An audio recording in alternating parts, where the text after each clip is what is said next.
မျိုးပြတ်တဲ့လေးတိတ်သွားခြေရမရှိသောလမ်းများနောက်ဆုံးချန်ခဲ့သူ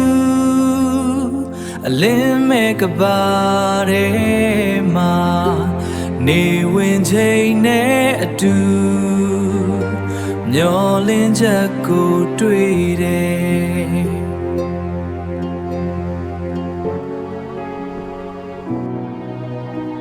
အချိန်တွေရွေလျာဒီမျိုးဟောင်းနဲ့အရင်တိုင်းမှာပဲအရာရာမင်းရဲ့အရေးငါအနာမှာဘယ်တော့မှမပြောက်ကွယ်ပါတိတ်ဆိတ်ခြင်းကငါတို့ရဲ့တန်စင်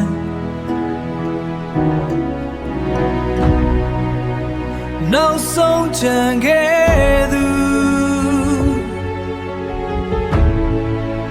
အလင်းမဲ့ကပါတဲ့မှာ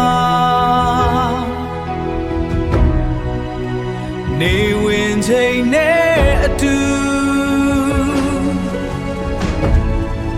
မျောလင်းချက်ကိုတွေ့တယ်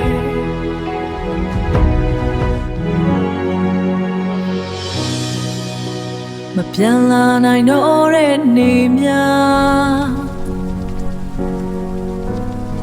မမေ့နိုင်တဲ့အရေးများတိတ်ဆိတ်တဲ့ကဘာကြီးမှာအသက်ရှင်နေသေးတယ်